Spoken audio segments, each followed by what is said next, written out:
What's up, nerd family? Welcome once again to the Poindexter Lounge. My name is Enosh, aka Enosh Fett, and it is good to have you with me in the lounge today. Now, look, as I always say, if this is your first time to the lounge, just know that the Poindexter Lounge is, hold on a second, a place for nerds. Yeah, that's right. It's a place where you and me and my crew can get together and talk about all the things that we love. Things like TV shows, movies, games, sci-fi, fantasy, comic books, superheroes, toys, and so much more. And if those are things that you love, if those are things that you enjoy, that you're excited about, then you have found the right channel. You have found the right place, because that's what we are all about. We cover all things pop culture, anything and everything in between. And we love to talk about it and have discussions and conversations with you all. And many times we invite you guys actually on the program, and you can come in and talk to us, and we can talk about whatever it is that you like and that you enjoy. All right, so stick around, because we got some great stuff planned for you in the coming year. We just want to have you here, because it's going to be a great time if we all come together, us united, as it were. Now today we're talking about something that I didn't think by the time we got to this that it would be so controversial. But it has proven to be very controversial over the weekend. If you're not living under a rock, you know that Wonder Woman 84 has come out. It's come out in both theaters, and of course, it's come out on HBO Max. And at this point in time, I have watched it both at the theater with my family and on HBO Max. So I've got to consume the movie a couple of times now. And because of that, I'm going to bring my family in. First of all, ladies and gentlemen, with me as always is the lovely Tiff-tastic. Welcome, Tiff. Hello. And of course, it would not be a complete group without Isaac One Kenobi. Hello. Hey, man. All right, so we're going to talk about this, guys. I thought that by the time we got to this spoiler review, that this would just be us giving our opinion, just in a benign kind of way. And it's not like we're going after anybody, but oh my gosh, the whole world is acting crazy. I mean, Wonder Woman lost its certified fresh Rotten Tomatoes. Not that means anything, because I pretty much if I like a movie, everybody's going to hate it, and Rotten Tomatoes is going to hate it. And so I've just learned to live with that. But we went to see this movie. We all saw it collectively, all five of us. We all walked out with pretty much the same feelings about the movie. And I was absolutely shocked and appalled, actually, a little bit, at some of the reactions that I've seen. Like these reactions that it's not just like, well, I didn't like this scene or I didn't like that, but like, this movie is trash. This movie is garbage. It's the worst thing ever. And I'm like, what? Did you see the same movie? Yeah, I'm like, I'm sorry, I just don't get it. Look, let's say right from the start, okay? Yeah, we are fully, and you all know this, we are fully supporters of Zack Snyder, of Deborah Snyder, and look, it ain't gonna get much better. It ain't gonna get better than Man of Steel and Batman v Superman, right? I mean, exactly. But even though Jeff Johns' name is on this thing, it doesn't mean that we just automatically have to hate it. I almost feel like people have used the Jeff Johns thing as an excuse now to hate on this movie. Look, when we were at the theater, I gave a big thumbs down to Jeff Johns when his name popped up on the screen. I booed him when his name popped up. Mm-hmm. And when Zach and Deborah's name popped up, I cheered. I voiced my concerns about it, and I'm not saying it's a perfect movie, but it's a fun movie. I think it's a fun movie. And to start off our conversation, I was on the vodka stream last night with Dave Pena and a bunch of others, and we had this conversation, and they introduced this idea that how you things sometimes, but you don't really like voice them and put them into words. I think that we have to look at the DC movies in tiers. There's different tiers of these movies. There's your pinnacle, right, of Man of Steel. We all, like, if you're a Snyder fan, you say Man of Steel is right. It's right up there. And Batman v Superman is like it's like right up there. And I see stuff all the time where people go back and forth as to whether or not, you know, Man of Steel is better than Batman v Superman and vice versa.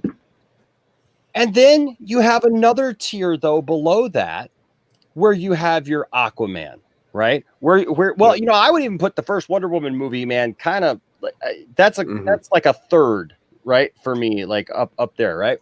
But then you have this other tier of movies where like we all really loved Aquaman. But is Aquaman on the same level as Man of Steel and Batman v Superman? I don't know. I'll give that to you guys to talk about in just a second. But you have that, and then you have you know, you have Shazam, right? That fits in there. You got your Suicide Squad, you got your Birds of Prey, and these movies are going to fall in different orders. But I don't understand why we're acting like everything has to be like Man of Steel quality or it sucks. You know, like what do you guys think, Tiff? I'll go to you first. I mean, how do you feel about this movie? Just your initial reactions, and then what do you think about this reaction that people are seemingly showing? Well, I think that when it comes to the reactions, it just feels like, I don't know if it's because we've been stuck at home for a year on and off, that people have just become picky and just like snotty little toddlers who aren't getting their way. Like, but I want this and I want that. This movie, and can I preface something too, because I know we have a lot of friends in the chat right now, and I don't want to offend any of our friends in the chat. I don't want anybody to take this personally, like we're attacking anybody, right? But we're not saying that this is everybody. I like something though too. Yeah, we're not saying that this is everybody. But these are reactions that we have seen to it, because I have gotten personal DMs from people telling me that this movie's trash and that I suck because I liked it. So if you can say how you feel about not liking it, I can say how I feel about liking it. Yeah, and that's all we're saying here. So yeah. I'm sorry, I didn't mean to cut you off, but I wanted to make that clear because I know that we have a lot of good friends here, and you know, I don't want any. We always talk about how we respect everybody's opinion. So I want everybody to understand this is not about whether or not you like. This is not about whether or not you liked the movie or didn't like the movie. This is about our reactions to it and other people's reactions to it. So yes. Yeah. So I'm sorry. Go ahead, Tiff. That's okay. So that's where, to me, it kind of feels with everybody coming out about it and just like either the attitudes or not liking it. The thing that I don't agree with, like I said, it's not a perfect movie, but the people that are complaining about it say that it's cheesy and I don't like this. Well, guess what? I'm a kid of the 80s. Yes. They, just like Stranger Things, they plucked a portion of time, a genre, in the 80s. When I went to the mall, when I was in the 80s and the 90s, it was bright colors. The mall actually reminded me, I was like, oh my gosh, that's like when I was a teenager, and you know, all these things. And so I thought they captured that perfectly. There's a couple things actually beyond that I was just like, you know what? I don't really agree with that. But the things that are being complained about, I don't understand, because I think this movie kind of had a little bit of everything. You know, it had Wonder Woman. It had the story, you know, the power couple, you know, with her and Steve. It had the storyline that was, you know, fleshed out with Cheetah. And I love Kristen Wiig's portrayal of that, you know, how she starts off nerdy and, you know, what she works up to. I love, you know, the storyline of Maxwell Lord and how that started and how that ended and how it leaves it for the next, you know, movie if they'd like to. But like I said, no, it's not a perfect movie, but there were more things that I loved than hated in the movie. And this movie made me tear up twice in two different spots. I mean, it just got you in the feels. It had kick butt. It had a little bit of everything. Yeah. Isaac, what have you thought of the reaction before we start giving our actual review? It's like, obviously I really like the movie, and I said in like our spoiler-free review, like what I liked about the movie and stuff. But like the more that like I've watched, I want to say like more I've watched it because I've only watched it twice, once in theater, once on HBO Max. Same. But it's like, it's obviously not there with my favorites of like BVS and Man of Steel, like how I've dissected those movies down to like pretty much every like second of that movie. Yeah. pretty much, and I've pointed out stuff to you guys, and you guys are like, huh, I hadn't noticed that. Yeah. But it's like I still really like it, but it's definitely not like my favorite like movie. Like I'm not gonna give it like high praise, like oh my gosh, this is like the best DC movie ever. But there's nothing I dislike about this movie. Mm-hmm. Yeah, you know, like for me, like I pulled up this picture here. I mean, this right here. I mean, Farrah Fawcett and Lee Majors here.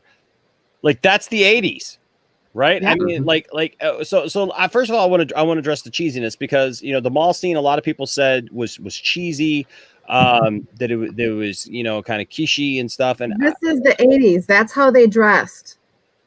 Yeah, the bright colors. Yeah, there's your Barbie and the Rockers pop. There it is. And the 80s are back. And yes, you know what I'm noticing though? You know, I guess Tiff, this is what I'm noticing. So this movie is set in 1984, which I was 8 years old. So I remember going to the mall and the mall looked just like that. People were like, oh my gosh, it was, you know, like so over the top with people, you know, running around in spandex and these bright colors and stuff. That's what that we did. was the 80s. I'm sorry. When the guys were watching the girls in those aerobics outfits, I'm like, that's what we did. That was that. The mall, you'd go to the mall and there would always be something going on in the center court. Yep. You know, there'd be like you said, like it'd be aerobic stuff. There'd be like a singing group. There'd be, you know, a puppet show. There was always a magic show, whatever. There was always stuff going on. Places. Yeah. And so, I mean, I have fond memories of going to the mall when I was a kid because it was an active place where stuff like this was happening. All the kids hung out at the mall. That was the place that you hung out at, was the mall, you know, and they had the ratted hair. They had, you know, it was just, look, the 80s were awesome as far as I'm concerned. So like when I was watching this and I get to the mall scene, I'm like, this is cool. Here's the problem that I have with the mall scene. Okay. Same with me.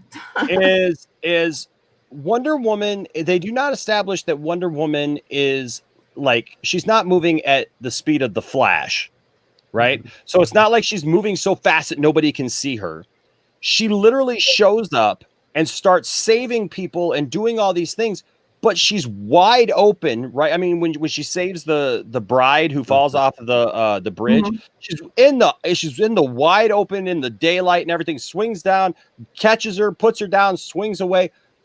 By the time she shows up at the mall, man, she saves like a few people and does quite a few things before she even thinks to take her tiara off and throw it and take out, you know, cameras. Like 3 cameras. There would have been so many more cameras at the mall, even in the 80s. You know, like just because it was the 80s doesn't mean like it was barbaric age where there was like no technology.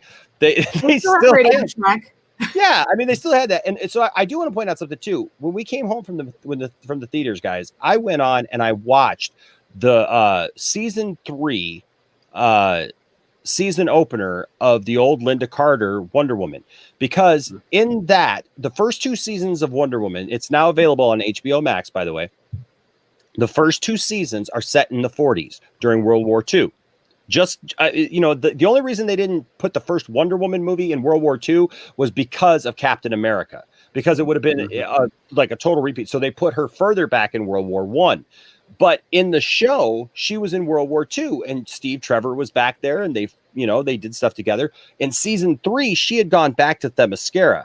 And so in season 3, it starts off Steve Trevor's son, Steve Trevor Jr., is flying, and they crash land on Themyscira, and Wonder Woman sees him and is shocked because he looks just, I mean, it's played still by Lyle Wagner, I think.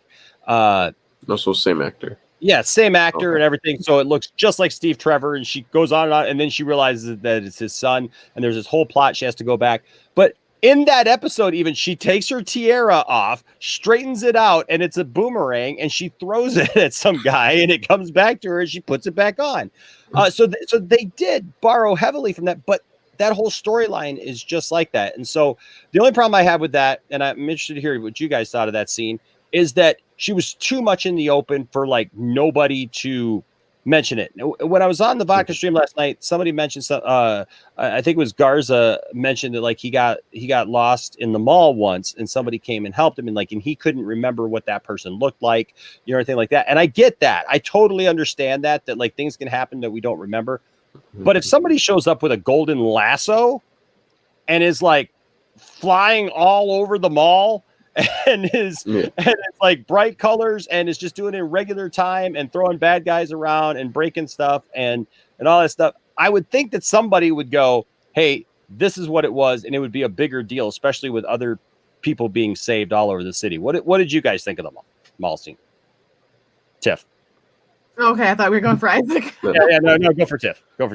That's the only thing that was one of the things that I didn't like, was just the fact that, and it wasn't even just that I didn't like it. You had the classic bad guys. They're trying to, get, they're at the mall. They got the duffel bags. They got the outfit. I was like, oh my gosh, they got a phone booth, just, kind of thing, because bringing back the nostalgia. But it was one of those things that I did not like, the fact that she sits there and takes off her tiara and whips it to hit the camera. But she had been on that camera for 30, 40, 50 seconds already before doing it. So if the whole reason to do that is to not show who you are, you've already done that. So to me, that should have been the first thing. You see the tiara hit, and then she steps into the scene. So, if you're talking about that kind of stuff, then yeah, I didn't agree with that. But there was other things that I liked more. So it's not like it took me out of the movie completely. So yeah. Isaac, what did you think about the mall scene? Like, it was just cool to see, but it just kind of takes away from that line of BVS, or it was either BVS or Justice League, where she says that when she said that she stepped away from humanity 50 years ago, at the time of that movie, that would have been shortly after World War I that she stepped away from humanity. Where it's like, I get this movie kind of tried to veer away from Zack's vision of these movies, so it's like I understand that's why they didn't really care about that line in that movie. But it's like she can still do stuff. But it's like you can't just be out in the open and do it. Like when she's at the White House, obviously that's a closed environment. They're not going to see her. Or like cameras aren't really going to be like, oh yeah, Wonder Woman was at the White House kind of thing. Yeah. But like the mall thing, it's like, it's lucky it wasn't like nowadays where everybody just would have whipped out their phone and be like, oh, it's Wonder Woman, and then just recorded it. Yeah. Andrew Christie here brings up a good point. Says, upon reflection, the movie is riddled with flaws and inconsistencies, but I can't deny the emotional impact some scenes had and enjoyment I felt when I watched it. It's not all black and white. And that is exactly, Andrew, what I feel in trying to do this review here, because I'm not saying that the movie was perfect. Not at all. But it just, when I see everybody just act like it's trash, I don't get that either, right? You have Kristen Wiig, which I agree with Cristiano here. Kristen Wiig was great, but I did not. He says he did not like this version of Barbara Minerva. I did, Minerva. He says she was just a less good version of Catwoman from Batman Returns. They should have made her an archaeologist like the comic. I get that. But you know what? I kind of liked her nerd displacement kind of character. Kristen Wiig, from nerdy in the beginning to sassy and all that stuff in between. And she made that transition, I thought, really well. Yeah. It was definitely. Even one thing that I said in our spoiler-free review is just I loved about the villains in this movie is they ain't set out to be the bad guys. Is they weren't those kind of people that are like, oh yeah, I hate the world, I'm going to become the bad guy. Yes. It's they just were just ordinary people that end up going down the wrong path because of a couple decisions. Isaac, that's a great point, because honestly, like, I found myself very interested because I could relate with Maxwell Lord because he was just a dad who wanted so bad to impress upon his son something and to be able to give his son something in the end. Yeah. And he thought he had to be this great public figure. Yeah, but he was going about it all wrong. You know, he even said that. He goes, Dad, where's the pool? And he goes, the pool's coming, son. And then this, and then that. And it's like, I don't need those things with my dad. Yeah. I'll tell you what, we talked about it last night. Like being a parent is a hard thing sometimes because like we have jobs, and like I understand like Maxwell Lord, he was having a hard time because he was trying to make his business work. You know, he had a failed business, and I worked in sales for 18 years. I know that stress, man, of trying to make your numbers and all stuff. And you know, and he plays a business owner. You are good, but you could be better. You know, I want a lot of awards. I stood on the. You know that I stood on the stage at the Bellagio Hotel and got got a personal award from the CEO of FedEx at the time. So Did you hear what Isaac said? what Isaac say? I just thought it's funny that like within like a couple weeks we see him go from Din Djarin to Maxwell Lord. Yeah, right. Yeah. But it was interesting to me because like he personified the dad who wants to spend time with his children, like, but is having a hard time balancing that, and has thrown his life so much into his work that he thinks that that's what's the important thing. Like one of the things with you, Isaac, and Logan and Landon, that like it's not always easy. You guys know I'm busy. I've got a lot of stuff going on. You know, it's like I've got my job. I've got my band. So I've got these responsibilities. I'm trying to put food on the table. You know, we got this YouTube channel, and so there's all these things that pull away.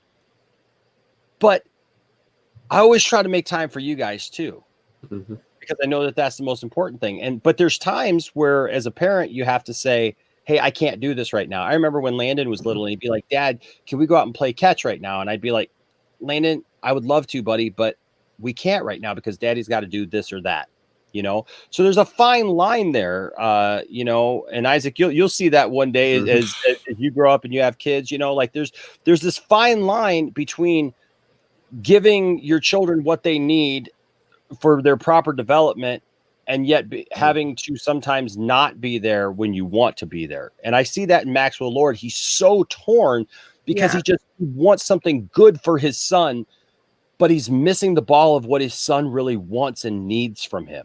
And he tells him that in the end. The son like puts him in his place, like very nicely, but he's just, Yeah. And so he gets the wishing, what is it called, the wishing stone, or the equivalent of the monkey paw, and green, which is the orangish yellow stone. Yeah, I like the way that he I love the way that when he got his hands on it, he knew he had a plan. He knew exactly what he wanted to do. He was very confident in the way, like as soon as he got his hands on the thing, he was like, I want to become you. I want to become the stone itself. Yeah.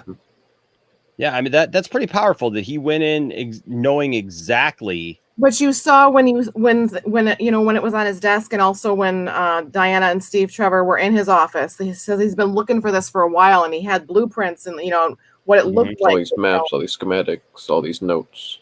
Yeah. Yeah. So then we got Steve Trevor. Okay.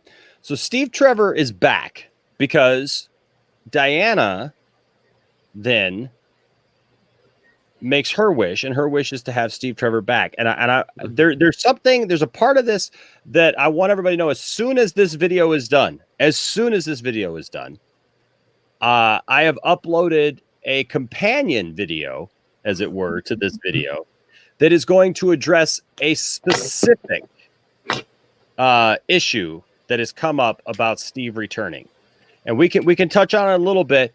But I give very detailed information in this video that I did about this specific situation. But Steve comes back, and he appears as somebody else. What did you guys think of that way that they brought Steve back? Who's first?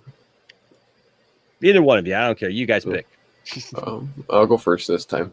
Okay. No, I actually really liked how they did it, because that's kind of one thing I was wondering the closer we got to the movie, because that's something I didn't really think about. It's like, oh, okay, we're just getting Steve back. And then I was like, wait, how would that work? Because technically, with what happened at the end of the first one, you couldn't physically bring his body back. And then I was like, well, how would they bring him back? Would he still have the memories? Would he still have like everything that was him from the first movie? And I really liked how they kind of like developed that in this one, and it showed, he still has all of his memories. It's just not his body, but he still sees it as himself, and Diana saw it as him. Yeah. And so Master of None, I get where you're going with this. He says it wasn't Steve, though. No, it was a projection of what Diana wanted. But was it? Because I want to make the case that it absolutely was Steve, but it was not. I'm just going to give you a little hint here, guys. And I'm just going to tell you, you want to watch the companion video as soon as it's done. It is uploaded. I'm going to set it live to go. It's only about a 15-minute video. But here's your little teaser. One of my favorites. Just saying. One of my favorites. Just saying. You're going to want to stay tuned for this. But, you know, so you got this guy. He looks like this guy. But see, I feel like Diana saw him first as this guy. I know, but she said it in the movie. When he's standing in front of the mirror and he goes, "This guy, he gets it." You know, he's got the look, whatever. And she's just smiling and beaming at him. And she's like, "This guy's great, but all I see is you." And that's why she sees him. Yes. And that's how I felt, that she ended up seeing through the real guy. Yeah. Yeah. And I feel like I said, I feel like we got very much this kind of situation happening here. If you ever watch Quantum Leap, you may know where I'm going with this. Too. So Steve could have been Dracula. But it's like I want so bad to talk about what this is, but I shot a whole video for it, and so yeah, you can talk about that later when you do your comedy show and tie it all. Well, because people are having issue with the fact that Diana ended up having sex with Steve, and by all points, people feel like, well, this guy was violated. I mean, did he have member berries? Because it wasn't him. But I mean, I will say this. If the roles were reversed and it was Steve that wished for Diana to come back and Diana came back in looking like somebody else, and it was the perception that Diana was a different woman who was not able to consent to having sex with Steve, how would you feel then, Tiff? Would you feel any differently? It would be the same storyline, because it would be the same thing. This has been 100 years since he's passed. She has not moved on. When you look at her apartment, there's nothing but pictures of him, how she had that ranch named after him. She has not moved on in 100 years. So that's why, and that's the other thing that you can see in the movie when she's like, why can't I just have this one thing? Yeah. You can in this movie, it's only like 40 years. She sees him. Yeah. It's only 40 years. I want to address something because you all know that I'm thinking from World War I to 84 is what I was thinking. Well, that's 40 years because that was the 1940s. Well, no, I'm sorry, not 1940s. Yeah, from what was it? World War I was in the 19 teens. So yes, I mean, you're looking at like 60, 70 years. But here's another interesting thing. Moved on in that time frame though. You all know that I have the utmost respect for Robert Meyer Burnett. I think that guy is fantastic. I mean, 1914, they're saying. Yeah, so he's got great takes on a lot of stuff, but I feel that he really missed the ball. He was on Midnight's Edge the other day talking about this, and he was like, "You're going to tell me that Diana has never been with another man ever since this, that like she never fell in love, she never loved anybody else, like that there's been no other man in her life? Like that's impossible for me to believe, that she's just been America. She's been pining for a guy. No, Chris pining for a guy. All this time, whatever." But here's my answer to that. Yeah, because she literally came from Themyscira, a whole island where there are no men. She was not looking for a man. She was not looking for a relationship with a man. She never was. She never expected to have a relationship with a man until Steve Trevor literally fell right there from the sky and into her life. And then she was part of him, and they fell in love and they connected in such a deep way. So after Steve was gone, she had no need for another man. She wasn't looking she didn't need a man. So no, I don't believe that she would have just gone out and somehow. And if she was that heartbroken, she wasn't going to be looking. Yeah, I don't believe that she would have necessarily just loved again or found somebody else that meant something like that to her, because she wasn't looking for that in the first place. So we got Kristen Wiig starts to, she gets her wish. She starts to become the cool, cool girl. I thought she played that really well. I thought Yep. Kristen Wiig in this movie did such a great job. I mean, we all love Kristen Wiig anyways. You know, Tiffany, you and I. But she's always been in comedies. She's always done SNL stuff. To see her actually, be like, no, I've been picked on my entire life and this and that. I'm not giving this up.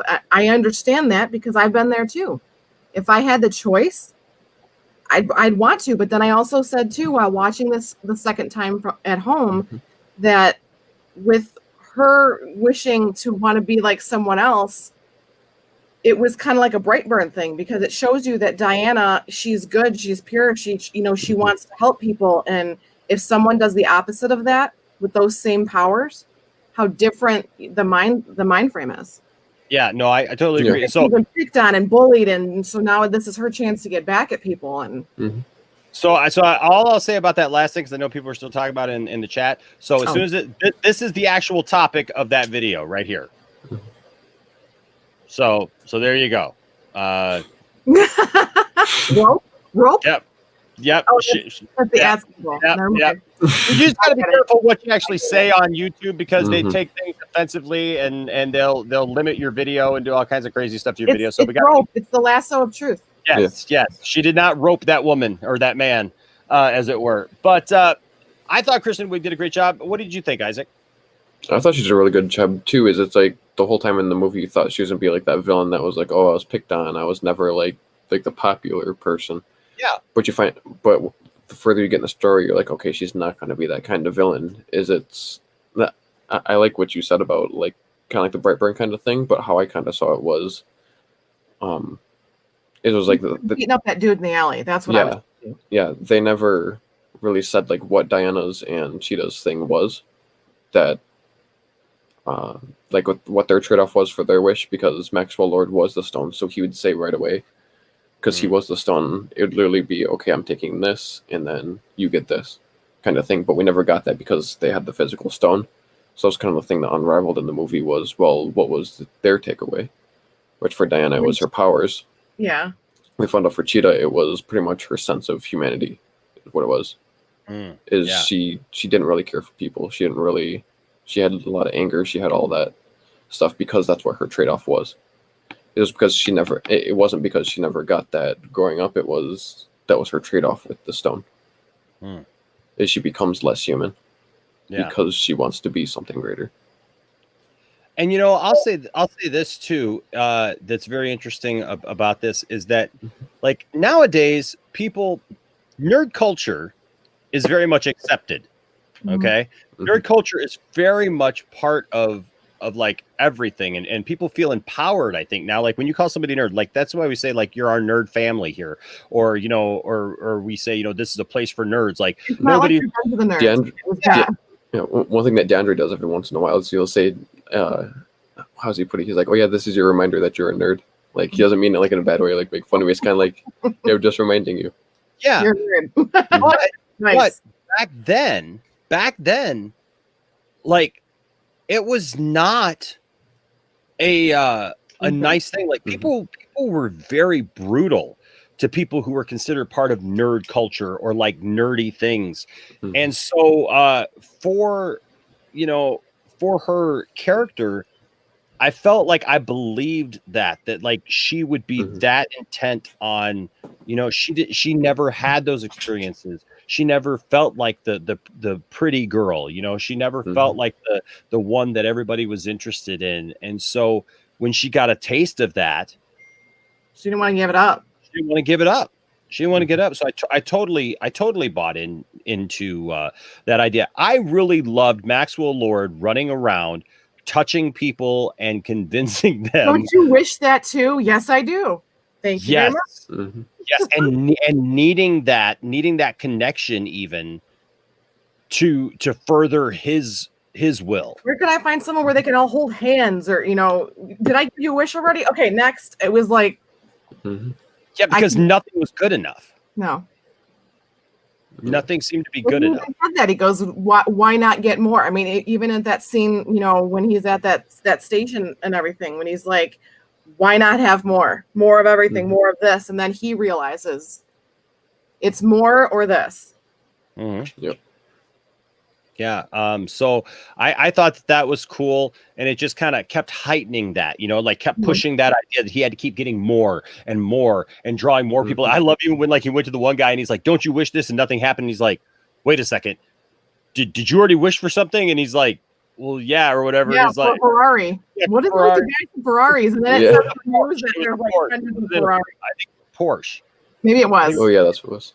He's like, what's all you guys with these Porsches, and stuff. So he had to go back and find somebody else, and just keep pushing that. And so I really when like. his son asks for a wish, it's for his goodness and for his humanity. Mm-hmm. And it's almost like he wants, like, no, don't waste your wish on that. But then it ends up paying off in the end. Yeah. Let's skip back a little bit. Let's go back to the beginning of the movie. Okay, because I think the beginning of the movie really sets up for the end of the movie.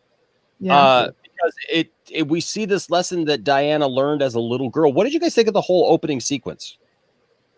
Tiff? You can take this, Isaac. Why don't you take this one, because you're the one that found some stuff out that made me look at the movie differently the second time I watched it. Okay. Yeah. Well, it's like the first time, like as she's going through the racetrack, okay, she's in first, she's leading the whole time. And then when she gets pulled away at the end, at the very last one, the javelin throw, and then she ends up getting pulled back. You're like, wait, all she did was miss that one thing. And you go back and you watch it again. You're like, oh no, she missed a lot of things. Like when that battering ram comes back and then forward again before she hops in the water, she's supposed to hop on there too and go through that gold ring. And then hop in the water. So since she missed that was the first thing that she missed. Well, even the monkey bars, she's walking across it where everyone else has to go underneath, and they're doing it I don't know if it's just because she was smaller, but she was the only one that walked on top of it. Yeah, well, no, it was just small things that she missed in the race that other people did.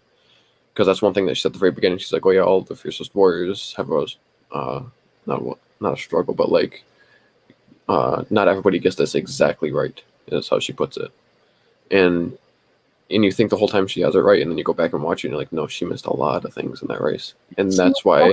About looking back and watching instead of paying attention to what was ahead of her. Mm-hmm. Yep. She was constantly wanting to be in the lead, well, instead of focusing on, am I getting everything done the right way? Yeah. That's a really good point. I know there were some people who I saw having a real problem with the opening sequence. Like they didn't like the opening sequence. They didn't like the look of it. I don't know. I looked at that and I was like, man. So I'll be honest with you. This is where I do want to say this.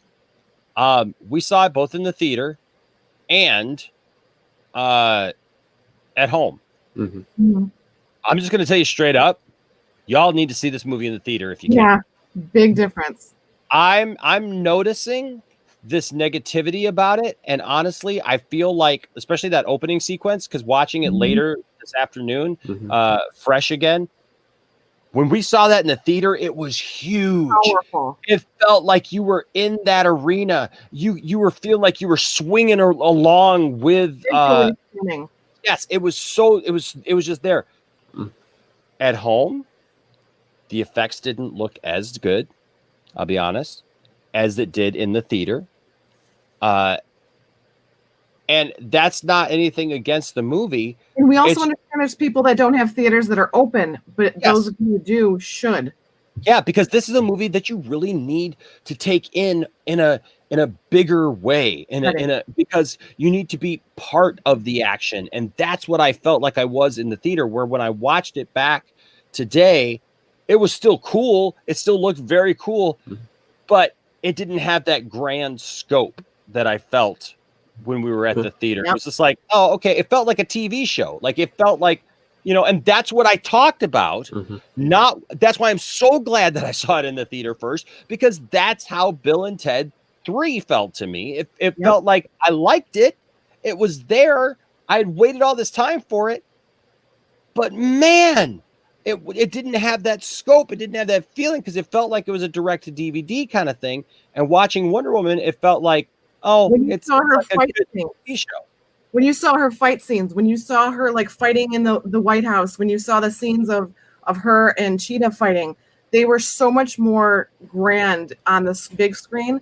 They're still awesome rewatching it. And yes, do I like the fact that I could see it 1, 2, 3, 4 more times on HBO Max? Yes, I do. But that first time experiencing it, like watching, the plane flying, and it's like feeling like you're there. It's like you have to experience that at least once in the theater. It makes a big difference on the enjoyment of the movie and just taking it in differently. Yeah. Unless you have a screen that big in your house with surround sound. Yeah. Now, how did you guys feel about the idea? I really like the idea that when you wished for something, it also took something. Mm-hmm. That was such a powerful thing because look, nothing is free. Yep. Everything will cost you something. It just depends upon what it is. And I love the fact that Diana, she gets Steve back, but it's literally costing her her powers, which is kind of a part 2 in superhero movie kind of trope, because look at Superman 2, Superman loses his powers for someone he loves. Spider-Man 2, Spider-Man loses his powers, temporarily over, situations or whatever. So it's kind of a trope now. And so I get that, but I like the way that they did it because it surprised us. We weren't expecting that when she got shot, for example. Yeah. You're kind of like, wait, she's not supposed to get hurt by that. Yeah. The only thing that's supposed to hurt her is Amazonian steel. When she grabs the lock, you saw her she had to tug a couple times, and I was like, wait a minute, is there something wrong with that metal? Like, that's the first time through. The second time, I was like, that's where she started. Yeah, and so, and it's interesting that you bring up the lock because, like, when you first see that, you're thinking, well, is there something about that lock? She just crushes guns in her hand, and so the fact that a lock stopped her, I was like, what? So for them to get overseas, though, they have to basically steal an airplane, right? That scene was really cool.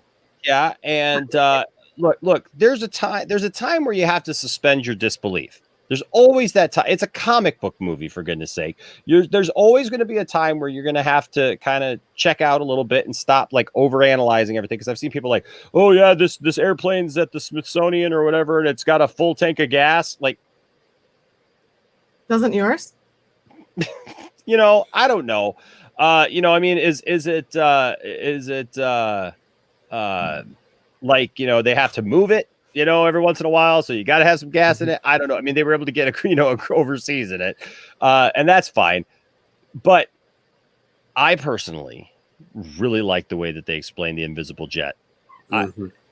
Like Wonder Woman in her invisible jet is such a classic. Which I can't remember which trailer we got that scene, and I remember calling that back in our trailer reaction. I was like, we might get the invisible jet in that. I was like, are they flying the invisible jet in that scene? And then when it came out, I was like, yep, I was right. I literally cheered. Cheered. It was cool. Started going like this. I was like, oh, it's gonna happen.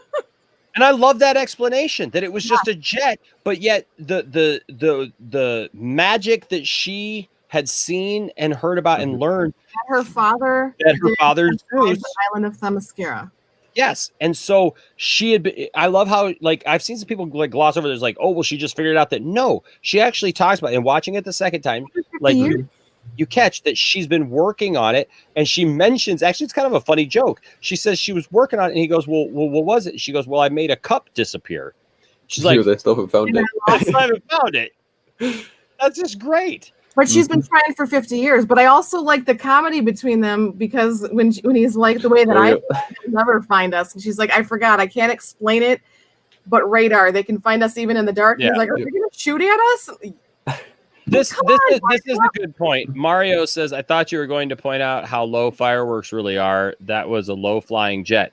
It was. It was. And I thought it was a little weird that they flew through fireworks because fireworks are still, they're explosions. And they're fire from the back of the jet too. Yeah, so the prettiness of the fireworks around them while it was see through. Yeah, and it was a little strange too. Steve's reaction to fireworks. I mean, didn't they have fireworks back then in 1940? I'm not sure. Like, I think that would have been the very, very start of them. I haven't researched that, but it seems to, I mean, they've had fireworks in China for ever. So they did. The fact that the difference between seeing fireworks and flying through them with it bursting around you, That would be something I would be like, dang, that's awesome. Well, I think what that scene was supposed to be with the both of them, it was supposed to be kind of like that thing. Well, because in Wonder Woman, Diana got to do what she loved with Steve. Yeah, that's true. And then in this one, she got to do what Steve loved to do. And which she was that scene was flying. Yeah. And so they kind of got like that flight together along with like a nice like scenery kind of thing. And so here's interesting. Cristiano says the biggest problem with the movie is the awful pacing. The pacing was so bad I got bored in the first 40 minutes. It picked up in the second half. See, I love the first 40 minutes because the first 40 minutes were nostalgia for me. Was seeing the 80s stuff. I love Stranger Things for the exact same reason. Because look, there's a lot of movies and TV shows that are set in time periods like the 80s. Right? Because the 80s are hot right now. So you see all these shows where it's like, oh, it's in the 80s and stuff. And then like they'll show some people, with little ratted out hair here, or whatever. But a lot of times it's literally people who look modern and they act modern. It's like some teenager. Pretty much what Riverdale does. Yeah. It's like they act like it's nowadays back then. And like they what I really can't stand is when you see like people for the sake of political correctness, they will exclude stuff that was just everyday normal stuff back in the 80s. Everyday guy. Yeah, but it was everyday, just normal stuff. Like people talk differently, they said things differently, and like with a spoon. You can't just wash that away. Yeah, you know what I mean. Like you can't just act like that stuff didn't happen. And so they do it for political correctnness. But when you're doing a time period thing, it should be authentic. To me, all the complaints about cheesiness and over the top, colors and all that stuff in the 80s would have been like if in Wonder Woman 1, people were complaining about that they talked about the war too much and they talked about the downtrodden situation and the seriousness of that because it was set back then. It was one of the things. Look, one of my favorite Marvel movies is Captain America because I feel that they got that movie right. They got that movie right where Captain America is a time period movie and they did it good. And there are a couple of cheesy moments in there, but I love it. I love it. There's nothing in that movie that felt modern. No. And that's what I kind of loved about this was they were fully committed to the 80s thing. So when I'm watching that in that first 40 minutes, I had an outfit like this and I had a popple and look at these bright colors. Oh my gosh, that's from the 80s. I'm just saying this. I had hot pink t-shirts. I had slouch socks, 2 different colors that were bright colors. Just throwing it out there. Yeah, and so I'm just saying, like, I felt that this movie, like, especially in that first 40 minutes, like, I didn't get bored. And I'm sorry that you did. I really am because like when I'm hearing these things, like I'm just thinking to myself, like, how, not that you're wrong and I'm right, but like I often think like, man, how could you possibly experience what I experienced? Like I would hope, I wish that for other people that they could experience the joy that I felt. Like I was smiling ear to ear, just going, this is so cool. This is so fun. Like, look at, like they're out walking and there's people, doing aerobics and there's all this stuff. And so neon colors. Exactly. And so I really like that. Now we get to the point. Wonder Woman figures she's going to go after Maxwell Lord, her and Steve. By this point, Maxwell Lord has taken over the White House. He's doing his thing. And they get there. They're about ready to take him down. There are a lot of cool lasso stuff in this movie. Mm-hmm.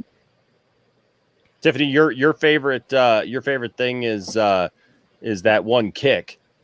Oh my gosh, she's in the White House, and because she's losing her power, she's gotta work with whipping her her tiara and also using her lasso. She's spinning it to be able to stop bullets and stuff like that. But when she does that one from the preview where she spins around, does like the roadhouse kick like on the ground, and then she turns around and then she does this like, I don't even know what it's called. It's not even like a ballerina kick, but she like kicks and like arches at the same time as she's hitting someone, whipping. The fact that she's in, what was it, Cairo, and she sees that a bullet is coming towards her. It misses her, but she uses the lasso to whip and grab that bullet to stop from it hitting. Mhm. Let's talk about the Cairo scene real quick before we talk about the White House scene, because we kind of skipped over that. But I mean, they fly the invisible jet. I love that. They fly it, and they end up in Cairo. I want to know how they refueled to get back, but again, suspend disbelief. Those are those continuity things that, look, we as real diehard fans, we sit here and think about. Can I tell you guys something? Somebody proved something to me today. Even I was talking to somebody today that I know about Wonder Woman and about the Snyder Cut and about Star Wars even. And this is somebody who's a casual fan. They love Star Wars. They like Star Wars, but and they like they like superhero movies. They actually like the DC movies. This guy had no idea. Young guy had no idea. I mean, not super young, but I mean, 30s, late 20s, early 30s, had no idea of any of the stuff that happened on the set of Justice League, had no idea what was going on with Zack Snyder and all these things. We know this stuff. So we love this stuff, and we're going to pinpoint these little things. Most people literally go to the movies and they're just like, that was cool. I watched a movie. It had Wonder Woman in it, or it had, it was Star Wars. And even if there's something that they don't understand or maybe they don't get, they're just like, yeah, that's not my favorite one. This other one's my favorite one, but it was still good. We dissect this stuff because we love films and we love these types of films, especially. And so I think we always need to kind of remember that and keep that in our head a little bit, to not be overly critical. I'm not saying to not be critical of a movie or to have your own opinion, but I think sometimes we get way overcritical of things just because we can. And so they end up in Cairo. She's losing her powers. She gets shot, which was a surprise. I remember, Tiffany, you turned to me and you're like, wait a second. What's the deal with that? She literally stops Doomsday's blasting BVS. Yeah. Well, I also remember thinking, when we first saw the scene of her, up against those two trucks, and it's like, oh, it's just showing her being kicked butt, pushing these two trucks apart. But realizing that's the point, she's losing strength, to be able to push them apart. And that's when he comes in with his little tank, kind of thing, trying to help her out. Well, and Tiffany, you and I together. Yes, you and I talked about this about the first Wonder Woman movie.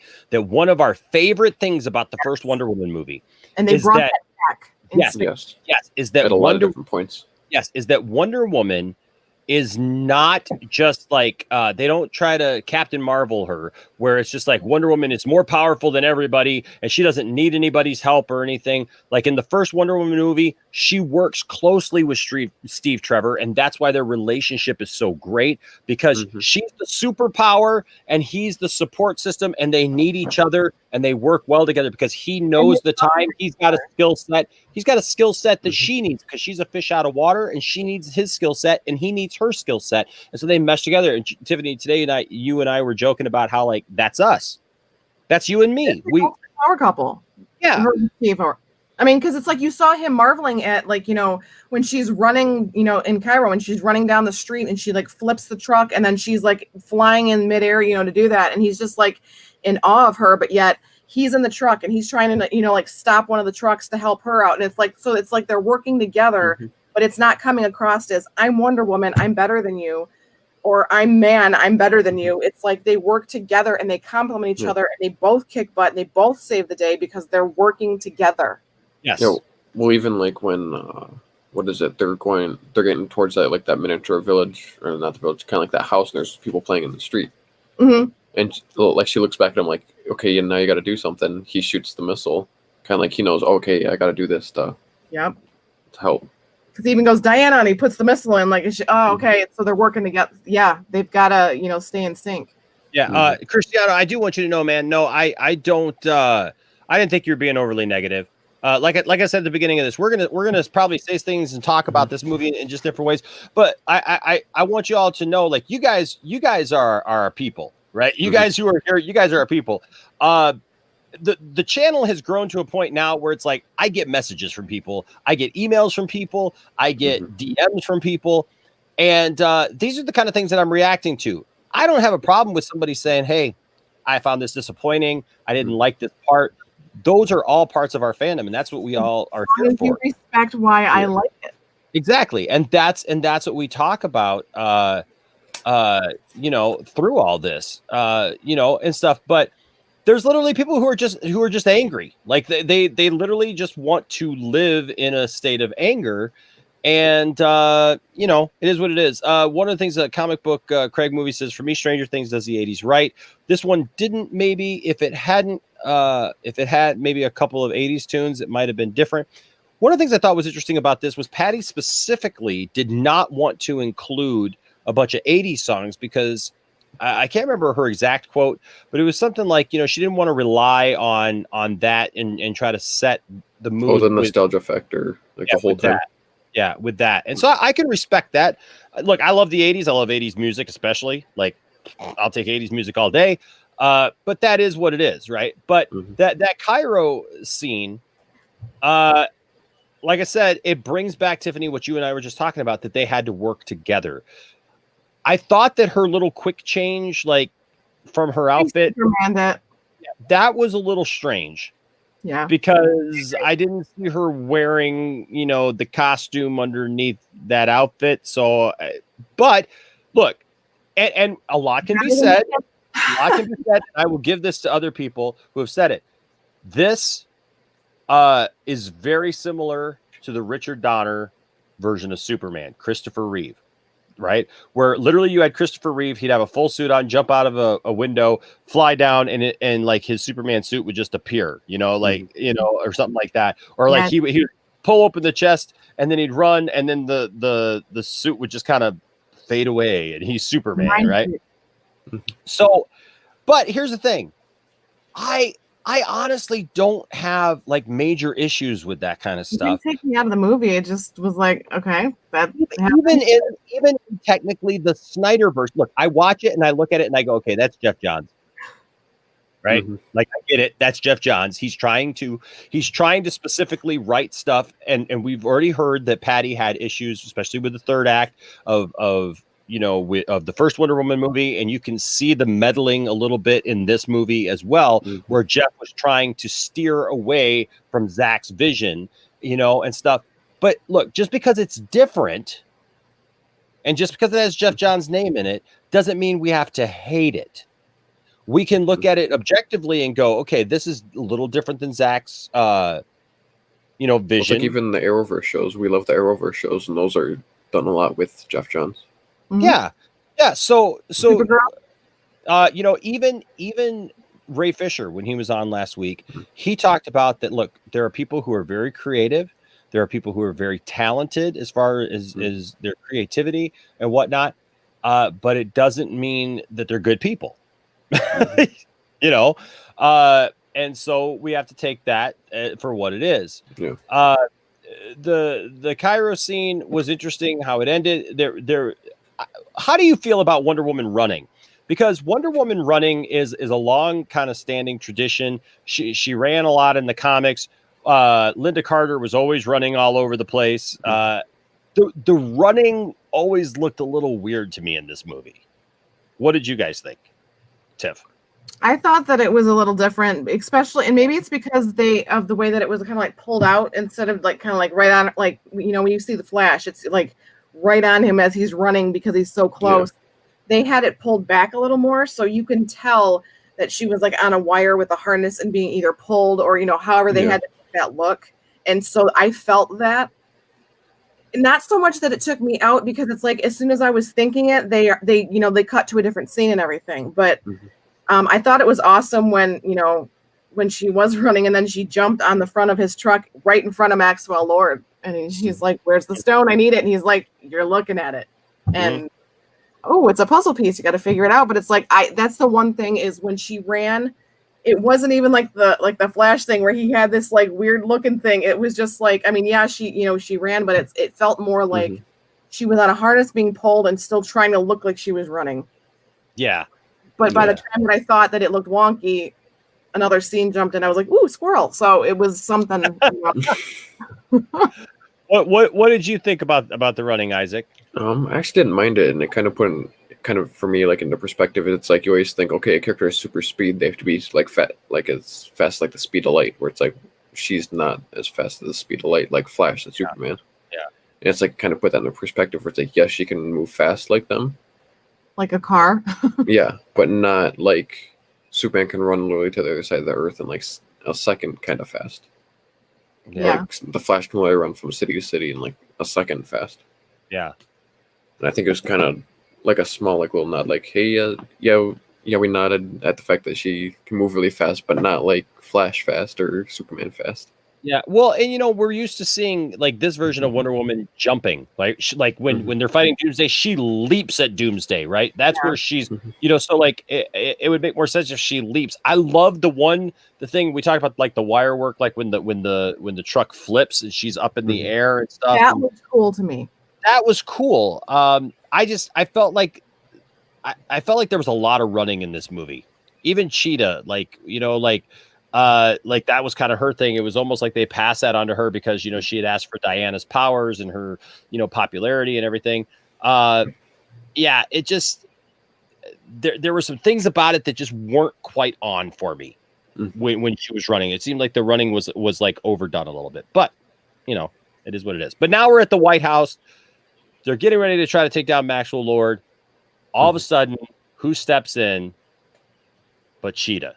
It was sexy Cheetah. Sexy Cheetah. She had on the skirt with the knee-high boots, and she was kicking butt and looking hot. Mm-hmm.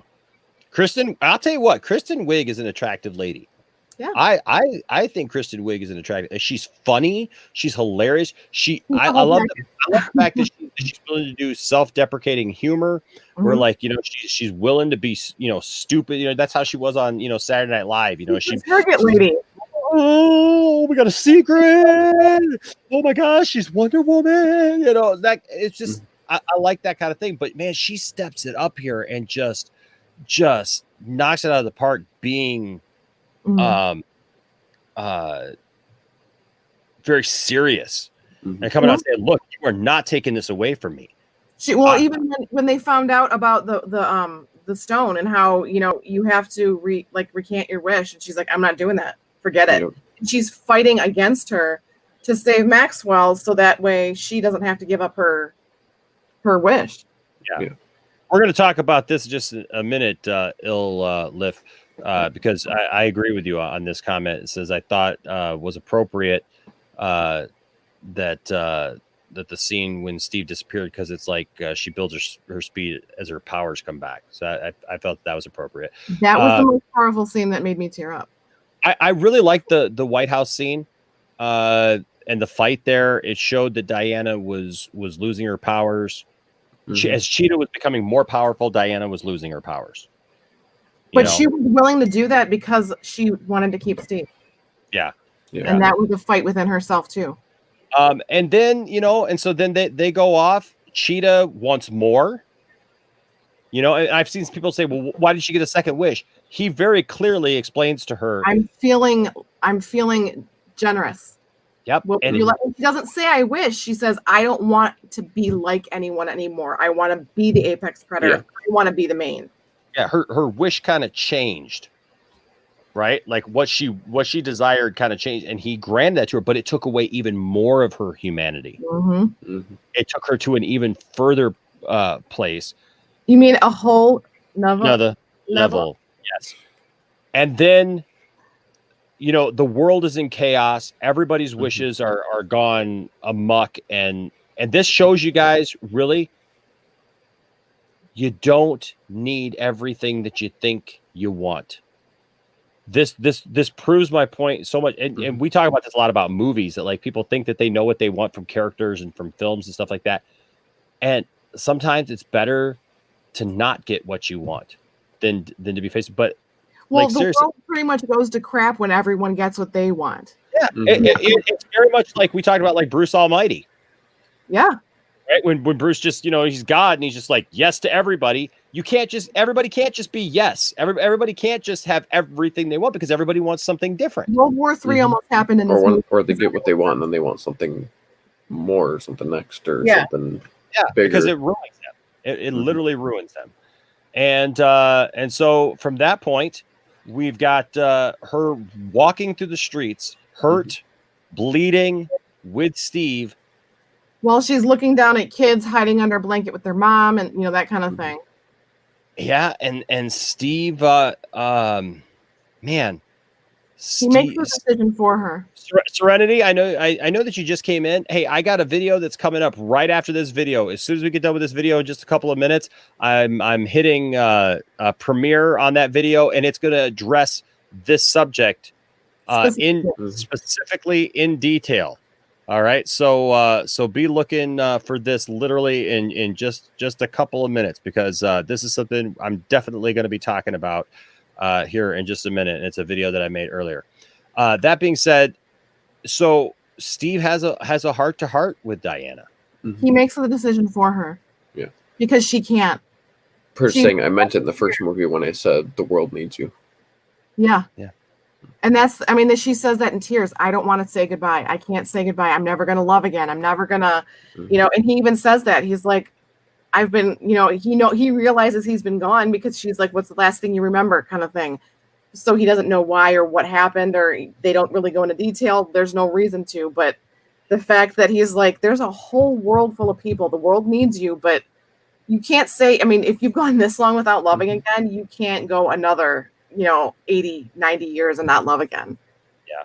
But it's like, even the last time she's grabbing his face, it's like remembering him. But that's why when she looks away and, doesn't even look at him as she walks away and says that she gives up her wish, just that running, and it's like all of a sudden she starts healing, but it's like the anguish and that crying, and as she tries to get away as quick as she can, is like, it like killed her to do that. But yet then you see just kind of like that building up. The emotion of it was just amazing between both of them. Isaac, were you glad to see that she got to say her goodbyes in this movie? Yeah, because I was even kind of like, I can't remember when I said what I thought the whole movie was pretty much going to be. It was kind of like she'll finally get her goodbye, because she never got that. And I think that's part of the reason why she was still hurt. Yeah. Much longer later was because never getting that goodbye. Yeah. So it's kind of like, I was kind of hoping and kind of glad to see that that's finally what happened. Even though it hurt just as much to say goodbye as it did the first time in the first movie. Mm-hmm. Because that was the heart-wrenching thing for me, is like in the first one, it's like, oh, she didn't get to, but then in this one, it was like, okay, now she got to say it. And now my heart hurts. Mm-hmm. Yeah. Because she had to. Yeah. But she had to make the choice this time. Mm-hmm. But she kisses him. She makes that decision, and she runs away, and he's still in the background. I love that. Oh my gosh, how powerful. And the other voice. Him telling her, look, no matter where I am, I'll always be with you. Mm-hmm.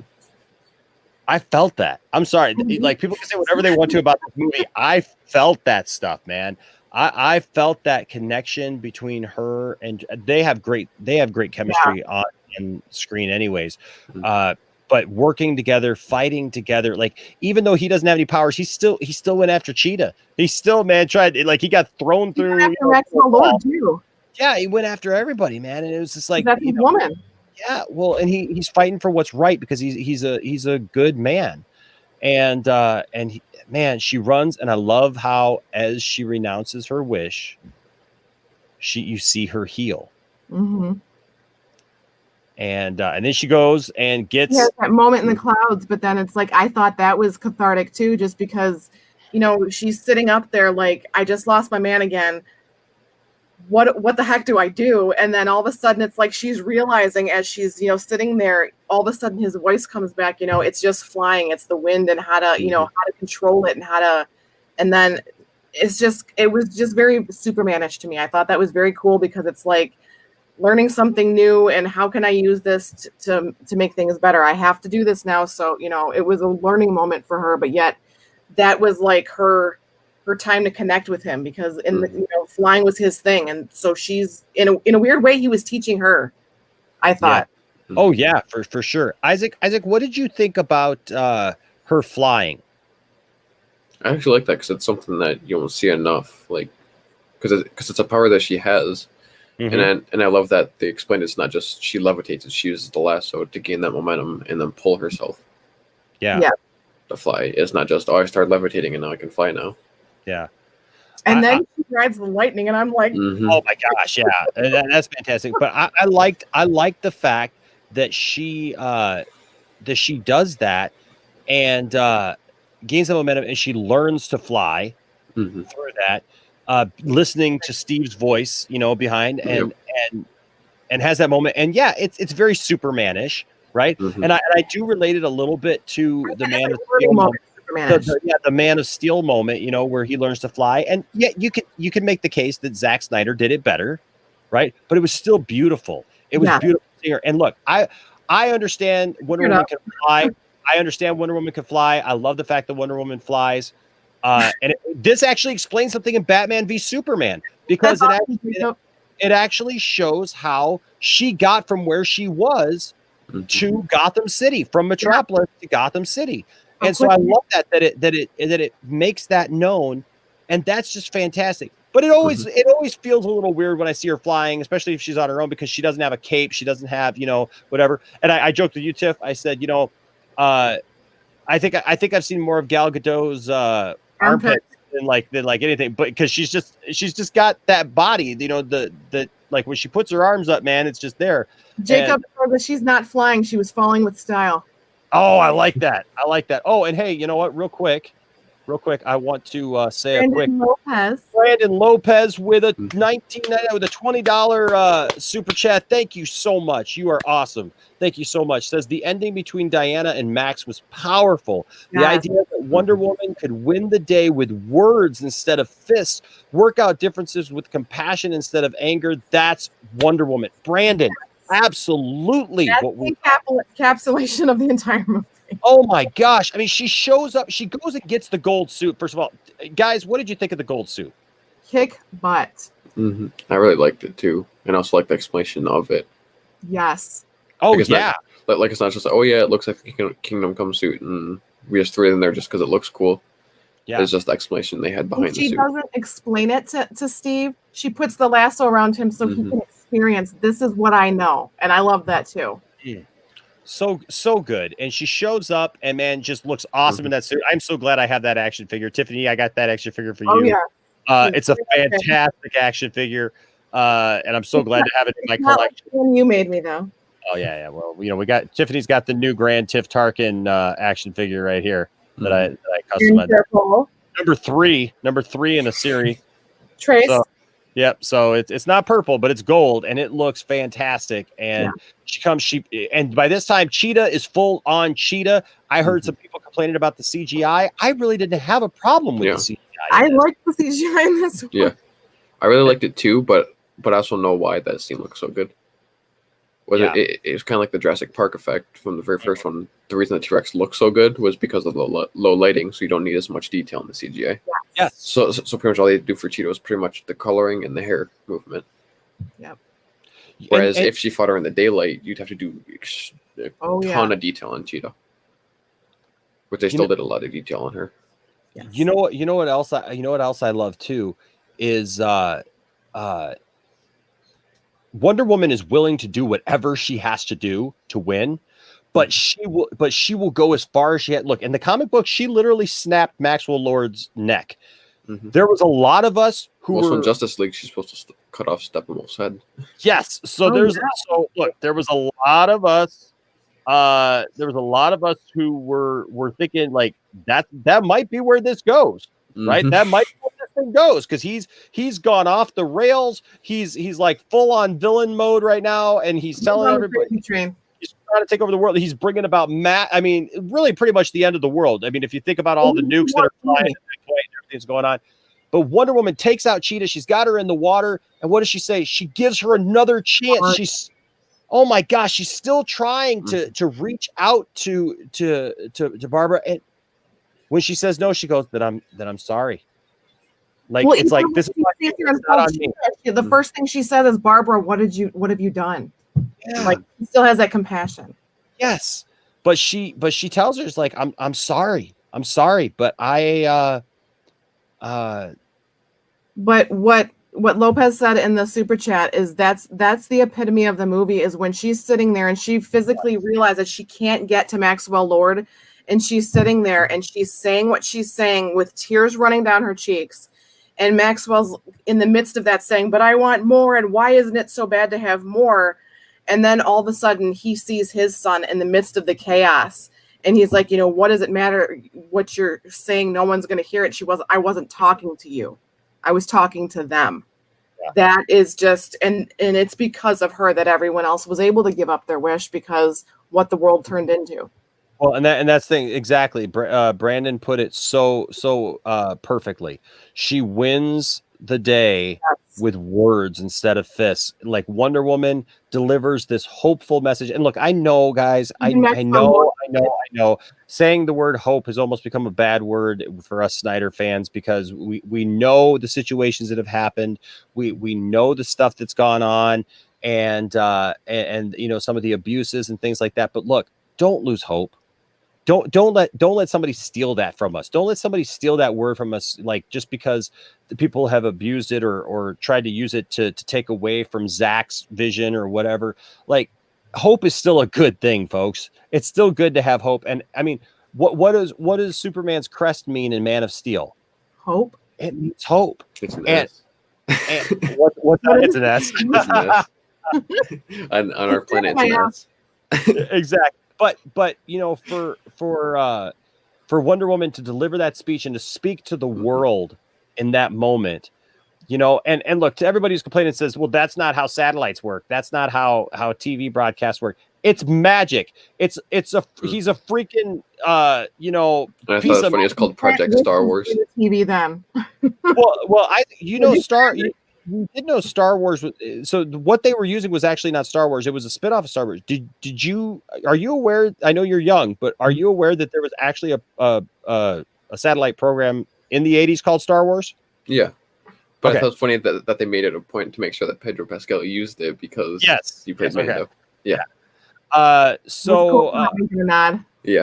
Yeah, so she does the thing, and I'll admit, Serenity here talks about that it's a little bit of a callback to Justice League when she does it to Aquaman, but the last that was what movie was it? I can't remember. Oh yeah, that's going to be a Joss Whedon scene. I don't think that's going to be a Zack Snyder scene. That's a Joss Whedon scene. He gave it to Steve. He was like, "What are you doing? I'm not lying." Yeah, she goes, no, it doesn't just tell the truth; it shows you the truth. That's what I loved is they talked about how the lasso actually, like what the lasso does, right? That it doesn't just make you tell the truth; it reveals the truth. And all the women in Themyscira had them too. Like when they were in that scene in the thing, they were swinging around, on their own. They were trained with lassos, yeah. But I love the fact that Maxwell Lord, because I've heard some people say, well, Maxwell Lord can't be the Maxwell Lord that we know from the comics. Actually, he can be, just because. But I love the fact that Maxwell learns the truth about himself, learns the truth about his relationship with his son, and renounces his own wish because of his love for his son. Because of his love for his son. Look, as a dad, guys, I can't tell you how much that does to me, because it shows that this villain, even the villains in this movie are. As soon as he renounced his wish, the first thing he did was leave, because he was going back to his son right afterwards. Yes. And it's not, I think, Isaac, you said it at the beginning of this, and it's fitting for the end, because you said something about these villains. It's not like they just set out to be bad guys. Mm-hmm. Right? They didn't plan to be the bad guys at the beginning of the movie. Maxwell Lord was just trying to get ahead. He was just trying to, do what he thought. But that power corrupts you and takes you to places that you never thought that you would go. And that's what happens here. And man, it was powerful to see him step down off that platform, walk away, and go, no, I can't do this. And we don't know where he ends up, right? We don't know what happened to him. But I heard somebody say, and this is why it's so important to pay attention to movies, guys, because I saw a tweet, somebody tweeted me and said, something about well, I hate movies where the ending, is the stuff never really happened. All that stuff really happened. They just received their wish. I'm interested to see what that world looks like post Post-Wish. Wish, like when everybody, went through that, because they didn't erase it. They didn't erase it. People were still aware. So like, and somebody's, when I was on the vodka stream last night, they talked about, well, somebody said something about like, well, he's, unredeemable because of what he did. Look, guys, there's been a lot of people in our world who's done a lot of horrible, horrible things, yet have, through some manner, publicity, like, whatever PR work, they've earned their trust back into the public domain. Look at Lex Luthor in the comics. Like, he's been outed and come back, been out. I mean, at one point, like, he was outed as the worst criminal ever, and he still became president in DC Comics. So I'm just saying, like, when you talk about Maxwell Lord, what he could become, because Maxwell Lord's supposed to be like kind of like just under the Lex Luthor kind of thing, as far as, business tycoon type of thing. He could be that still, and it doesn't mean that he's necessarily a good guy, but it'll be interesting to see if they ever bring him back for anything. Tell me though that it didn't get you in the feels that when he did leave Diana, because she's like, you can go get him, and he's like, fine, I rescind my wish, kind of thing, and then he runs to find him, and then when he does find him, he says, I'm not a good guy. He's telling this to his son because, and then his son goes, Dad, I don't, because he's like, maybe you can forgive me, maybe I can be that dad for you one day, and the son just literally looks at him and goes, you don't have to do that for me to love you. I love you because you're my dad. That's all. This entire thing that you did to try to prove to me, I don't care about that. You're my dad, and that's why I love you. Every wish that he ever made is, Dad, I just want you with me. Dad, when you heard him yelling at the screen, was, Dad, I just need you. Yeah. Well, because that was kind of the cool thing about Maxwell Lord, kind of like the symbolism behind that is he thought people loved him because of what he had and not who he was. Yes. Yeah. It really has a great lesson. I tell you what, I really wish that for the people who are just, not for the people who just have issues with, like, certain things in the movie, because look, like I said before, there's always going to be things in the movie that you just go, I didn't care for that.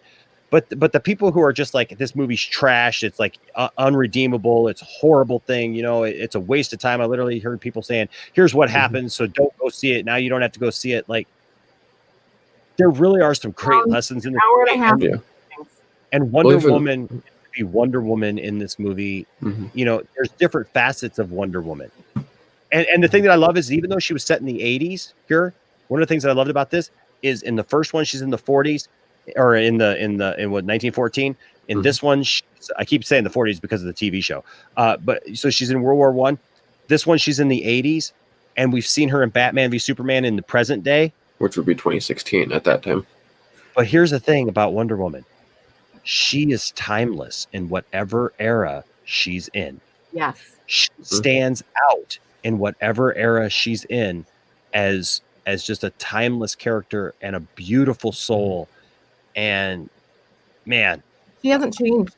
No, I love it. I love it. Yeah. Well, even one thing that I point out to DeAndre, and I'm like, I don't really see people talking about this one line in the movie that pretty much is not just a Wonder Woman thing, but just a superhero thing, is she says, I pretty much put everything out there every day, and I can't get that one thing that I want in return. Yeah. And it's like, you see that with Superman, he pretty much puts everything out there every day. He has that one thing, which is Lois.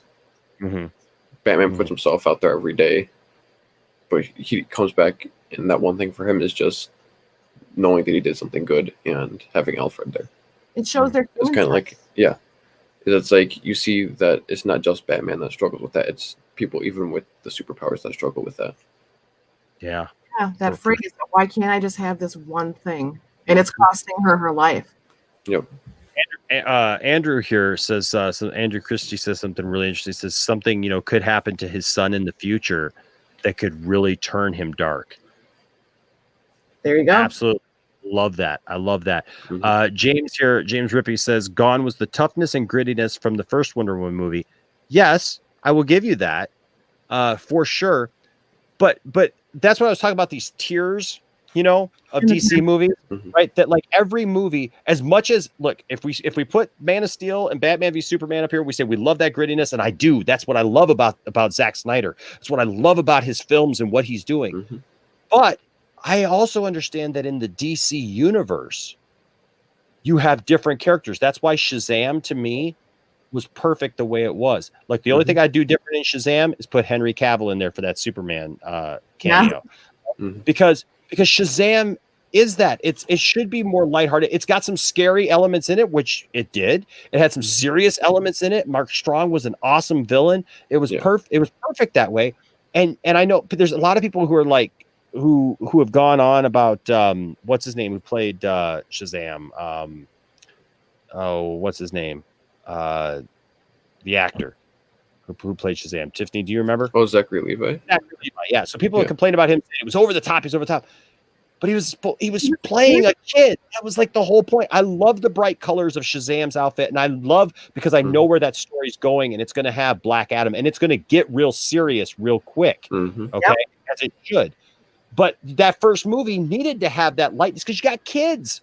It's a kid movie. When he's fighting the bad guy, and he's like, "Oh, cool, you got that." It's like you're 13. Yeah, so you got to have a movie like that. Then you got Jason Momoa as Aquaman, and my man, like it's like Aquaman has this style now. Like I love the fact that like we're talking about Aquaman in this way that we never talked about Aquaman before.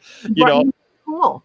Yeah, the Aquaman is probably the coolest guy in the Justice League right now. You know, and I'm like, he's got the most street cred, you know, of any Justice League member, and he's out there doing his thing, man. And and Aquaman was that movie. Now there was a lot of lighthearted stuff in Aquaman.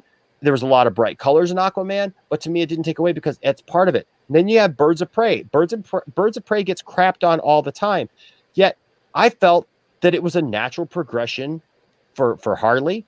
What is she wear? Hot pink, yellow, bright colors, orange. I really liked that movie, and it was an introduction to the Birds of Prey. It wasn't a Birds of Prey movie per se. I agree that they probably should have titled it differently. But you know what? That may be on the lower tier. Suicide Squad may be somewhere in the middle that does its kind of its own thing and stuff like that.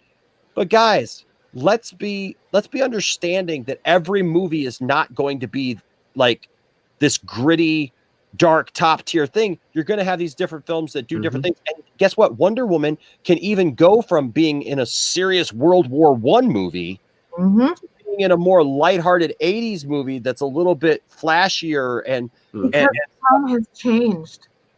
And yet she pulls it off. Yes. She pulls it off. And that's what I love about it is she classy in the dress clothes of that time, and you know the way that she dresses, and she's learned how to hide her, you know, if she still had her sword and if she still had her shield, she would have found a way to hide that in this era. Yeah. Now she's using her tiara.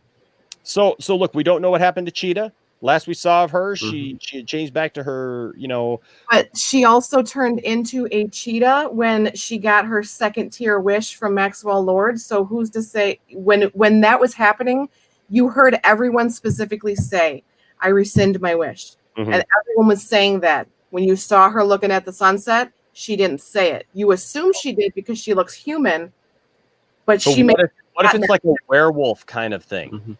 Right, where she can turn into Cheetah. I would love to see Cheetah come back. That or because she lost her second tier because Max gave it to her. Yes, and not because she went through Max to get the powers. She went through Max to look like Cheetah. Yeah, and then the first part was the stone, like you were saying. Like her and Diana got it straight from the stone, but Diana chose from her wish from the stone to say, I need to give it back." We never saw her utter those words. "I give back the wish." So she may still be the bad guy. Who's to say that she can't fight her and Maxwell Lord again if something bad happens with his son and he goes nuts? But then also the fact that Asteria is let's talk about. So the movie ends. We get this beautiful moment from Wonder Woman talking about, like, you know, giving us this lesson, right? That I love that it really put me in a good mood. Getting ready to end that movie, I felt like there was closure for the movie. I felt like the movie had gone full circle. I also love the fact that this is one of the few movies that we've seen where like the bad guy doesn't die. Yeah, and he kind of gets semi-redeemed. Yeah. So I love that. That was a very hopeful, like uplifting kind of thing where it's like, look, sometimes I'm glad when the villain dies. Like when I saw Zod get his neck snapped, I'm all for that. Right. So like I'm like, yeah, snap the guy's neck. He He needs, got it the he feels needs too because of that. the Danny moments. Yes, he needs that, right? Uh and it's totally canon, it's totally a comics, accurate thing. Go for it, man. Villains sometimes died. Joker died, and even in Batman '89, right? Well, Penguin even in died in Batman Arkham Returns. City. Yeah. Even Arkham City video game in the beginning of Arkham Knight. Catwoman died 8 times in Batman Returns, like she got that one life left. Two-Face died, even back in those older movies, villains were dying, but these two villains don't die. They live to maybe fight another day. And I kind of like that. And maybe we'll see another movie where it's maybe more in the Zack Snyder verse, where it's maybe a little bit darker, not set in that time frame in the 80s. I joked last night we could have a 90s movie. I don't really want to see that. I want to see her progression come to an end where maybe she ends up going back to Themyscira, like after, but I think I kind of hope that number 3 is not set in the past, is my hope. Yes, exactly. Well, they've talked about it's a trilogy, and so it's, for those of you who don't know, it has officially been announced that Wonder Woman 3 is coming. It is here. They are putting it together. Wonder Woman 3 is in the works with director Patty Jenkins. So Patty Jenkins is coming back. I was actually surprised about that, to be quite honest with you, because I didn't think that she would. I honestly didn't think that she would probably come back. I thought that maybe they might pass the reins on to somebody else. But yeah, it's been officially announced, and that it'll have a traditional theatrical release, and so I'm hoping, like you say, Isaac, I'm hoping that it, or present set one instead of in the past. Yeah. And, some people are putting down future. Some people are putting down like the amount of money that this movie made. Look, we're in a pandemic, guys, and you got to get every win that you can. And look, for it being on HBO Max and being in theaters, and theaters being very scarce, it made $16.7 million, which so far for the world that we live in right now, look, that's not the typical, right? Like, a year ago, that would not have been a good number, but for right now, given that that's the best a movie has done in wide release. And so then also it says 12.6 million active users on HBO Max. Yes. So, there's some positive things to look at here, I think, going forward. And I just say, like, I don't understand those who are just trying to push this negative. We hate it. We hate it. Cameo from Linda Carter as Asteria. How cool is that? How good does she look for her age? So that's the last thing. I would really love to see her team up with Linda Carter and Asteria. Wouldn't you? Oh, heck yeah. 2 Wonder Womans? Hey, it's good because my brother loved it. Oh my gosh. Yes. Oh my gosh. Oh my gosh. I say that because this is my brother, guys. This is my brother, Aaron. Aaron, I need to have you on the channel sometime, man. It's very simple. I can get you on the channel. I would love to have you on the channel. I mean, I even need to do like a gaming episode or something. Absolutely, man. We can do that. And so I miss you, buddy. But you know what, Aaron? I give Aaron a hard time because we disagree on some things, like, in entertainment and stuff. And but I love the fact that you love the movie and you're going to watch it again. So, so look, Jacob says every villain should get their neck snapped in every DC movie. Hashtag snap the neck. Hey, you know what, Master and None? I joked about this last night on the Vodka stream. He says, "You want to know what pisses me off? Where's the '90s love? Always the '80s, '80s." Yeah. I joked that I'm not serious about this because I want to see a modern day telling of a Wonder Woman story that actually ends up sending her back to Themyscira, like her normal story would go, until she needs to come back out, to the world of men again. But I joked. I said we got to set one in the '90s, right? And have her team up with Snoop Dogg, and like have the soundtrack be a bunch of '90s gangster rap, and I would be totally in, man. That'd be classic. But yeah, Linda Carter looked awesome. She's 69 years old and she doesn't look her age. And I don't know. I just love the little cameo. So I'm hoping that we get a little more of that in the third one, even if it's just another cameo to start it off. If it's a wink and a nod, something. Yeah. Yeah. So the Cersei's thing, yes, I hope it's Cersei's that they take on too. There's a lot of great things that can actually happen going forward. And I'm so glad Matt Jarbo and I are actually going to go at it tonight, guys. Look for the notification. Make sure that you're subscribed with notifications turned on, because tonight I gotta get it. It's going to be a late one. It's going to be a late one, probably midnight or so Eastern Standard Time. But Matt Jarbo and I are going to go at it about this movie, mano and mano, because you guys know I love Matt, but Matt is like raging hard against this movie and just like putting this movie down there he is. There he is. Look, see, he's here. He's lurking. He's lurking. He's always there. I love Master of None. He says Wonder Dog or Snoop Woman. Yes. Yeah. No, Matt Jarbo and I we're all in fun, but we are going to we're going to talk about this movie, and we're going to maybe get some different views, because I respect Matt's opinion, but I really feel like he's driving hard against this movie, and I don't know why. And so, awesome. We'll have you on for sure, man. We'll talk about it. Brandon says Wonder Woman 84 is amazing. Do us proud, Enosh. Hashtag Enosh. I love this. Team Enosh. All right. Matt, you better watch out, brother, because let me tell you something, dude. When Enosh is coming for you, you don't know what could happen. That's right. Team Enosh. Yeah. That's what I'm saying. Everybody who's a member, break out your oh yeah emoticon right now. One time. Oh yeah. That's right, because the macho Enosh Randy Savage is coming at you, Jarbo. That's right. I'm going to bring you down when it comes to talking about the Wonder Woman 1984, because the macho man knows about strong women. Yeah. I've always surrounded myself with strong women. Yeah. I had Sensational Sherry. Remember her? She could take you down. Sherry. Jarbo. And I also had the lovely Miss Elizabeth, and of course Gorgeous George, one that people forget about, but we're all good. Oh yeah, dig it. All right, so I guess we gave kind of our scores. Now that we've seen the movie a second time, I want to go around real quick. Tiff, what is your final score for Wonder Woman 84? Final score, I'd probably have to give it an 8.5 or a 9 out of 10. What'd you say, an 8.9? An 8.5 or a 9, because it's not perfect. And I said that when I did give it a score when I initially saw it, but the lows, I mean, the parts that I nitpick are, the thing, with her taking her tiara, and, if you're trying to take the camera out, then you should have done it before you stepped on the scene, kind of thing.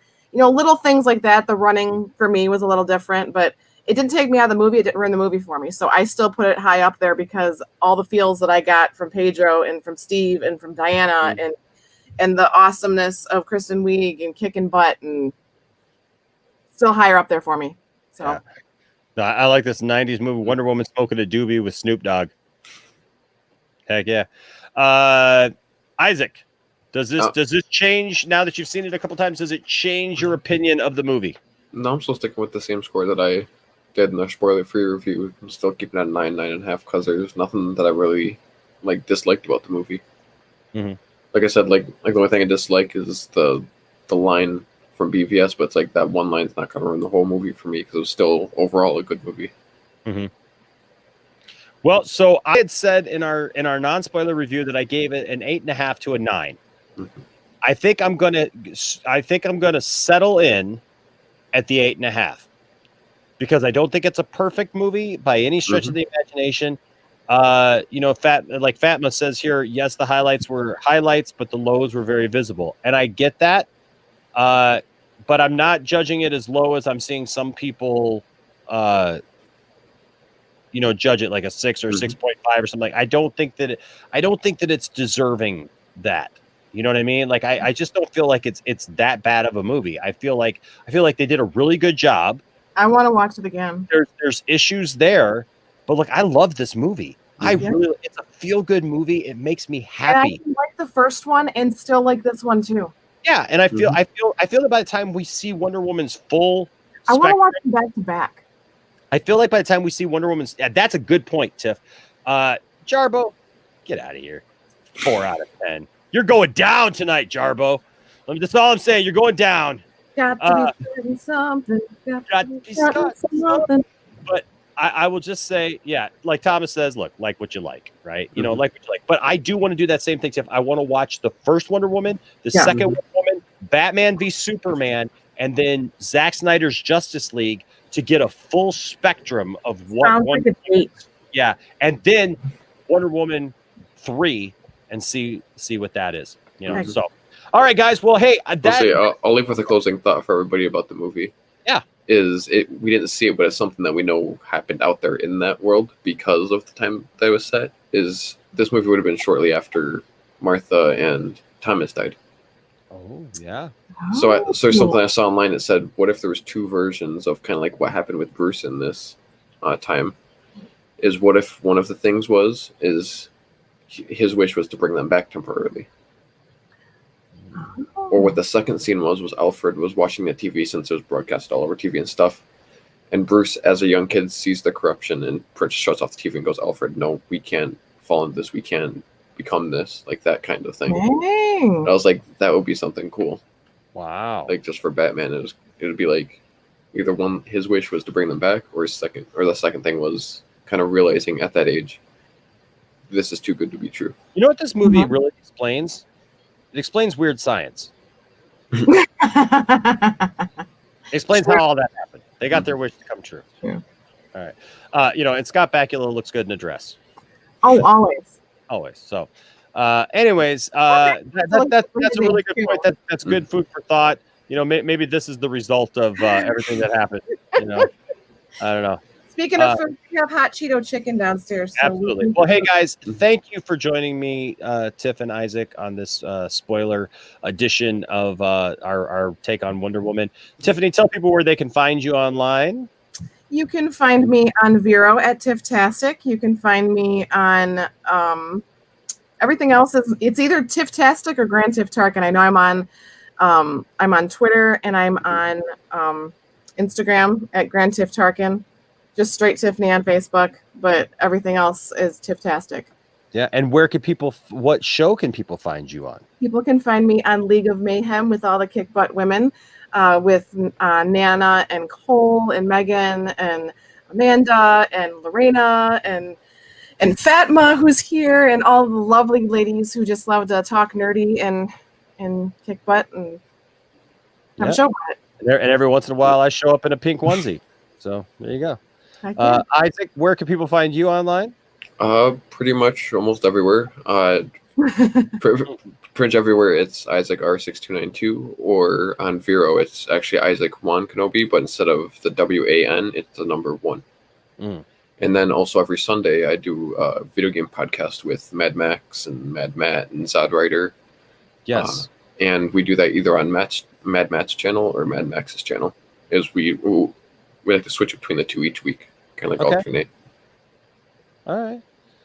Very, very cool. So you see, the whole family is kind of branching out. We're all doing stuff. We're taking the Poindexter Lounge to the next level. I love this. Hey, Nicole, nice to meet you. Yes, very nice to meet you. Glad that you like Cheetah like we did too. I'm very glad to hear that. I look forward to getting to know you better.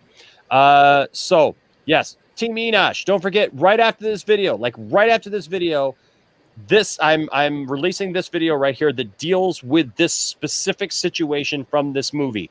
I didn't talk about it too much in here. I'm going into detail about this situation with the guy that Steve basically, becomes, and how that situation works, what that's actually like, what it actually means. And no, I do not think Wonder Woman took advantage of this man. Hear me out. I take down one of Jarbo's biggest arguments in this video. That's right after.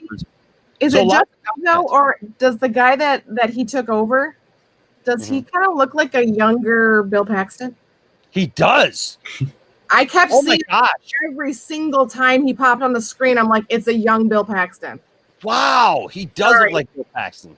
That I just had to say that. He also looks good in that scarf, right? So I'd wear that outfit. I'd be a pirate. Arr. You know, I mean, if I'll wear, you know, the That'd be ones, hot. I'll wear the onesie. I'll wear anything pretty much. But hey, guys, you are all awesome. Thank you to all of our supporters, all of our Patreon subscribers. You guys are fantastic. We appreciate each and every one of you and what you do. Thank you to everyone who has signed up to be on the Patreon. Also, thank you to all of our members. Hey, we need more members. We need a couple more members so that we can get more emoticons and unlock some other goodies that you guys can have. It's as simple as even $2, and you get some videos early. You get some specific like exclusive videos of us behind the scenes talking about stuff. Every once in a while, Isaac and I just do like a video and talk about a video game, or we talk about something, and or we play a video game.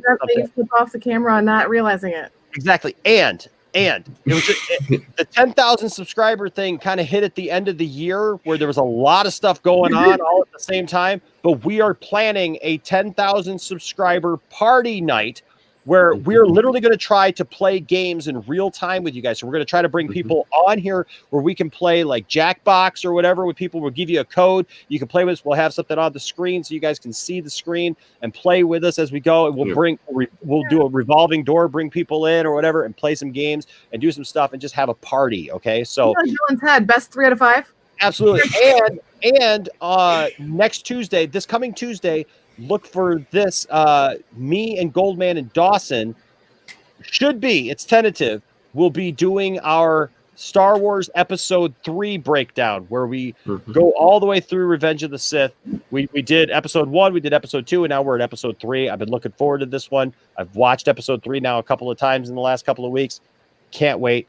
All right. Lots of content coming, guys. Lots of content coming.